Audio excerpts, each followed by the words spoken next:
You want wide receiver rankings? We got wide receiver rankings. Top 36 and some deep plays coming at you right now.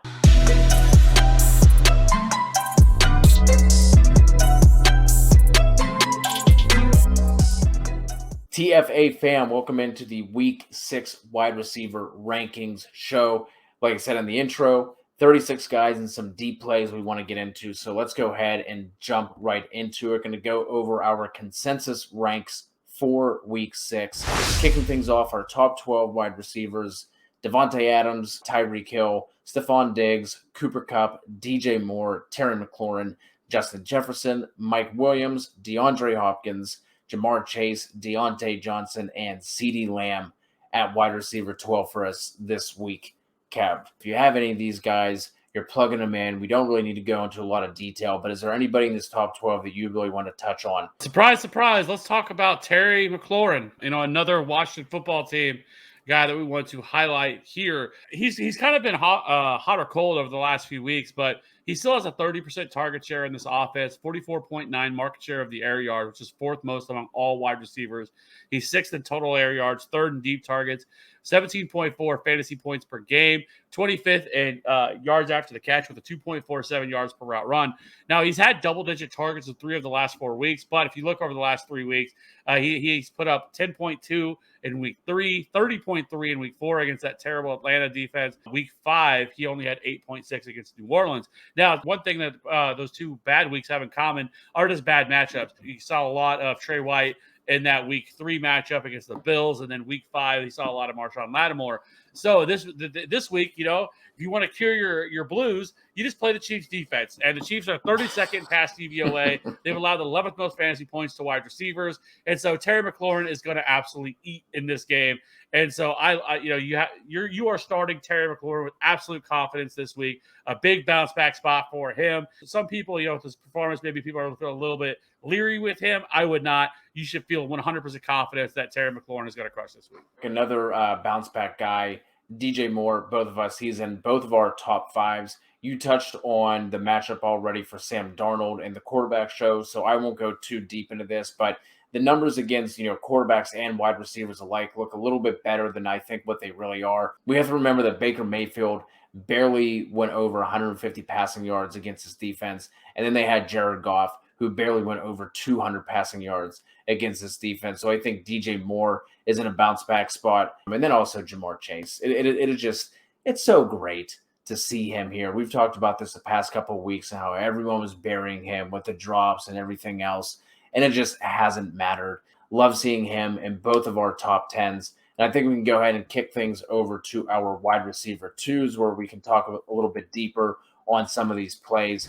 Kicking things off at 13 for us is Mike Evans, followed by his teammate Chris Godwin, Keenan Allen, DK Metcalf, Amari Cooper, Marquise Brown, Bobby Trees, Michael Pittman, Tyler Lockett, Cortland Sutton, A.J. Brown, and then Adam Thielen at wide receiver 24 for both of us. So, Kev, any of these guys in the wide receiver 2s that you want to go in on? Yeah, I got a couple of guys, 2 guys that I really want to talk about here. The first one is Marquise Brown. I feel like Marquise Brown hasn't got the respect on his name that he deserves because he has been, he's been elite so far this year. Yeah. Guys like Mike Williams are getting all the hype, but Marquise Brown continually is putting up just solid fantasy performances week in and week out. He really has one really down week, but he has a 24.5% target share. He is 9th in deep targets, 12th in red zone targets, which is encouraging, especially for his size. But he's averaging 20.7 fantasy points per game, which is 3rd most among all wide receivers. He has 28 receptions for 451 receiving yards, 5 touchdowns, and he's 11th in yards per route run. Now, he has scored 19 or more fantasy points in 4 of the 4 weeks that he's played this year. But he's consistently ranked for most people as like a wide receiver 3 every week. It doesn't make sense. I don't know what else this guy needs to do. Now, this is a little bit of a tougher matchup against the Chargers. The Chargers are much more of a run funnel defense. They are 11th in pass DVOA. But I think this is a game that's probably going to be a little bit of a shootout, and I think Marquise Brown is going to get his in this game. So I like Marquise Brown a lot. I think he's a solid wide receiver 2 this week. And the other guy I wanted to hit on really quickly was Michael Pittman. And again, another guy that you could have got really late in drafts this Love year to was see going it. like a 9th, 10th round, but he has just been a really productive wide receiver so far this year. He does not have any wide receiver ones, but he's been right outside of that twice already this year. But he has a 25% target share, 36.7 market share of the air yards, and then 7 deep targets. He's 12th in red zone targets with 29 receptions, 368 yards, 14.5 fantasy points per game. Really, if you look at the weeks, I mean, he had 20.3 in week 2, 13.3, 11.9, and then another 20.9 last week. And he only has 1 touchdown on the year. So this could actually be a much better season than he's had so far if he can find the end zone a little bit more. We already talked about Carson Wentz, somebody we like a lot more. And this schedule is an absolute dream moving forward. And so if you can acquire Michael Pittman somehow, he's somebody that I would definitely be going out and trying to acquire because he is definitely the alpha in this offense. So I like Michael Pittman again this week. I think he is a solid wide receiver 2 option for a lot of people, especially with bye weeks coming. So I like Michael Pittman this week in this matchup against the Houston Texans. Yeah, just really quickly to touch on Hollywood Brown. You mentioned he had that one dud week. And the crazy thing is that was against the Lions, and he had 2 basically what would have been touchdowns that he dropped in that game. Otherwise, we could be talking about someone who, outside of just points per game, is in that, top 3 wide receiver conversation. So it's crazy what happens when you allow someone who is, as talented as Lamar Jackson is to throw the ball a little more often. Weird the way that works out. But 2 guys that I wanted to touch on really quickly. One, Mike Evans. Basically just wanted to tell everyone who was saying to fade him this year, or for everyone who he's someone else who just gets hate for no reason, just to suck a fart. That's really what I would like to say. At least 5 catches in 4 straight games. Only 1 game this year with fewer than 75 yards. He's currently 11th in both reception and yards on the year. He only has a 20.5% target share, but that doesn't matter whenever the Bucs are dropping back as often as they are. They lead the league in pass plays per game. And the crazy thing here with Mike Evans is he is 4th in air yards, and he's also 3rd in unrealized air yards. So there could be even bigger days and bigger games ahead for Mike Evans. And then the other thing I just wanted to throw out there, we were on Bobby Trees last week. We were telling everybody to not, don't fade away just yet, to get him in your lineups. And he rewarded everyone who listened to us. It really felt like that he saw as many targets in that game as he had seen all year. And I think we see that continue going up in this matchup against the Giants, who can absolutely be had. So you're plugging him back in your lineup with confidence. So that's just somebody who I wanted to throw out there, someone who we can plug in with confidence again going into week 6. But moving on to our wide receiver 3s for the week, kicking things off with Chase Claypool going up against Seattle. Devonta Smith, Antonio Brown, Brandon Cooks, Jacoby Myers, Manny Sanders, Tyler Boyd, Allen Robinson down here at 32. Probably somebody who I'm going to be moving up in my ranks later in the week. T. Higgins, Marvin Jones, Odell Beckham, and then Jalen Waddle. Don't really know what to do with this guy at this point, but he rounds things out for us in our wide receiver 3s. Kev, 25 to 36. Who do you want to touch on in this range in your rankings? Yeah, first I want to talk about Chase Claypool. I mean, obviously now it sounds like Juju Smith-Schuster is possible he could miss the entire year, Yep. the rest of the season, which would be big news for for guys like Chase Claypool and for Deontay Johnson, because it really kind of consolidates the target share a little bit. I believe And James Najee. Washington's also banged up too, and so really, I mean, I think both of these guys, along with Najee Harris, are going to see a ton of targets. So with Chase Claypool, I think that in this matchup against Seattle, the Seattle released Trey Flowers today, which you hate to see it because Trey Flowers was great for fantasy purposes. An absolute sieve, a terrible corner. But anyways, it doesn't really scare me whoever else they have in this secondary. So especially when you have Geno Smith at quarterback, is going to be quarterbacking the Seattle Seahawks for the foreseeable future. But I do like Chase Claypool this week. He has really bounced back after kind of a slow start the first 2 weeks of the season that he had. Weeks 3 and week 5, he had 18.6 and 24 fantasy points alike. So I think it's big wheels up for Chase Claypool moving forward, especially with Juju Smith-Schuster out of the way. And so I like Chase Claypool quite a bit in this matchup here. The other guys I want to hit on really quickly, Allen Robinson. is the most maddening player ever, because it just doesn't seem like they want to target him all that much. I mean, he played 81% of the snaps last week, 20 routes, which that's all they threw the ball for. So he ran around on every route, but he was targeted 5 times, which was 25% of the target share. But since they were not throwing the ball, there's not been a lot of opportunities. He only has one double-digit target week this year. That was week 1, where he was targeted 11 times. He has only 1 week of double-digit fantasy production, 10.4, which was week 2 against Cincinnati. Other than that, it is 9.5, 4.7, 9.3, and 7.2 for Allen Robinson. But to me, he is the ultimate buy low. Like, I think you could get him for absolutely nothing right now, because people are just done with him. Nobody wants to play him. But I think that changes this week. Green Bay is missing most of their secondary. There's not anybody in that secondary that you're worried about that's going to be able to stop Allen Robinson. I think if this game, especially that they're going to have to throw the ball a lot more than 20 times, I can guarantee you that. And so if they open this offense up, I think that is better things for guys like Allen Robinson and for Darnell Mooney. So I am still on the Allen Robinson train. I am not giving up. I'm just going to keep going with this. I think Allen Robinson bounces back. I do think he's more of a wide receiver 3-ish, 4, or a high end wide receiver 4. But he's not the guy that, the alpha that we all drafted him to be as of right now. But I think he will bounce back. He is too good of a wide receiver. He has played too damn well with guys like Blake fucking Bortles and all these other terrible quarterbacks that he's ever played with. So I think he gets it back on track. And if you can buy him, buy Allen Robinson, because I think at the very least, I think he bounces back in a pretty big way. And then Jacoby Myers. Jacoby Myers had a little bit more of a down week last week going against Houston. Mac Jones was not great in that game. He still was targeted 5 times. He did run 28 routes, 88% of the snaps, 4 receptions, 56 yards, only 9.6 fantasy points. Damn it, this guy can't get a touchdown. Like, he was on the 1-inch line. He was right there. And I'm like, oh, he's finally going to get his first NFL touchdown. 1-inch line.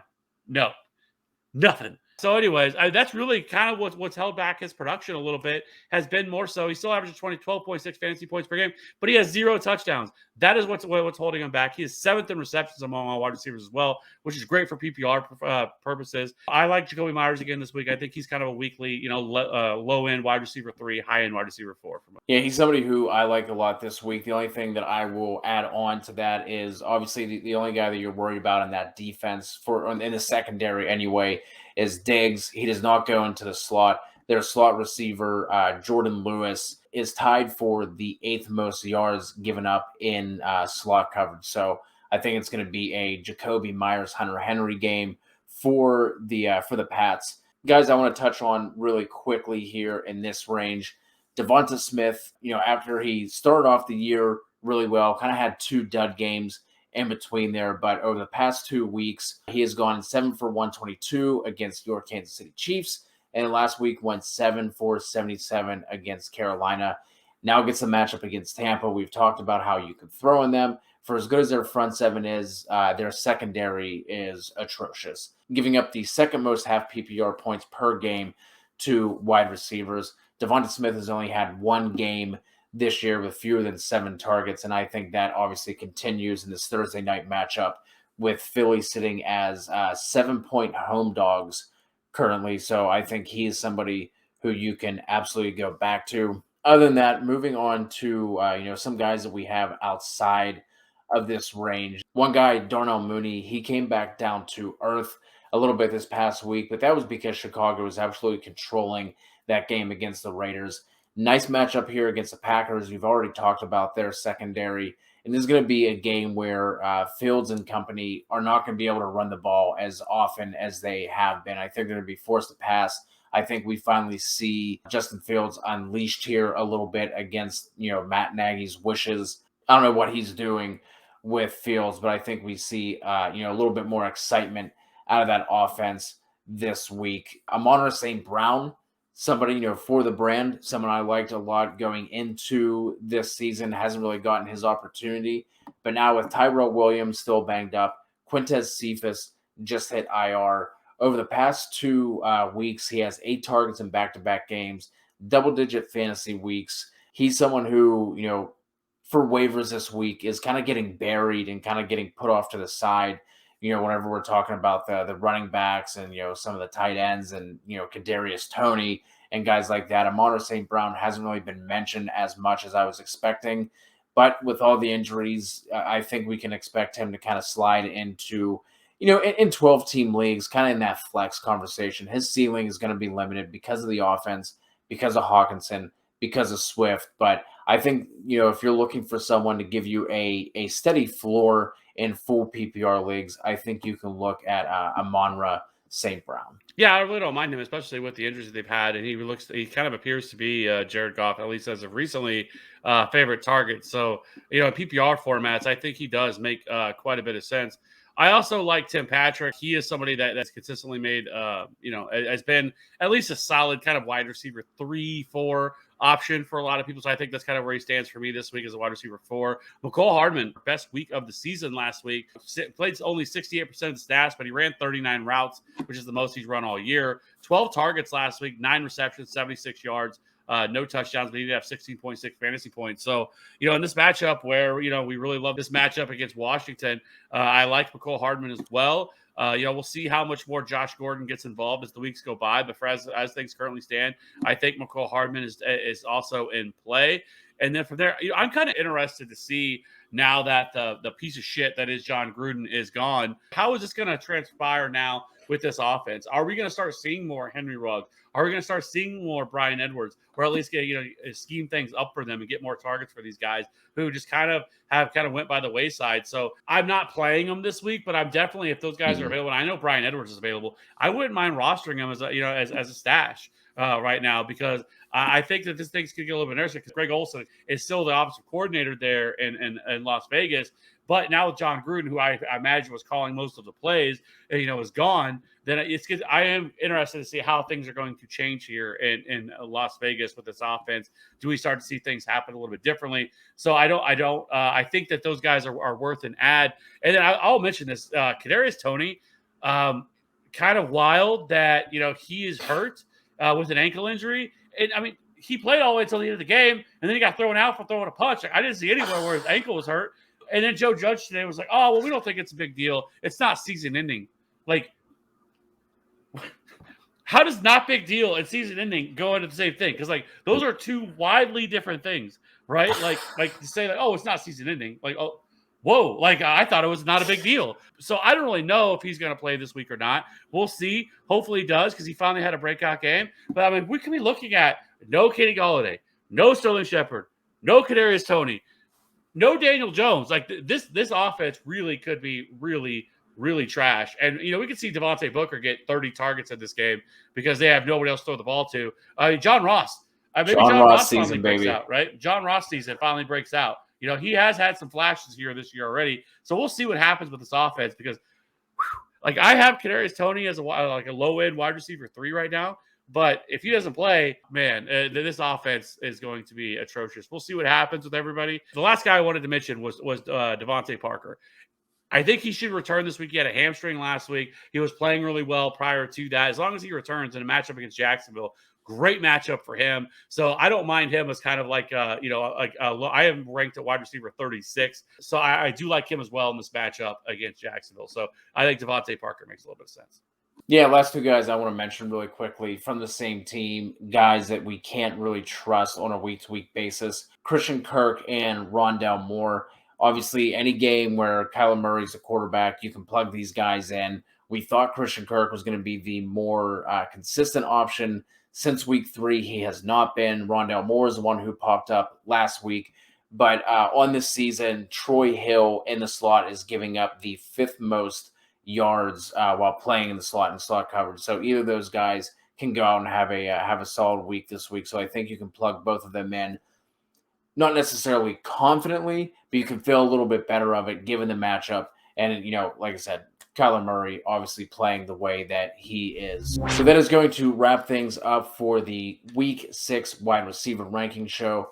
Please hit us with a sub. Please give us a like as well. We're on that border of 2,100.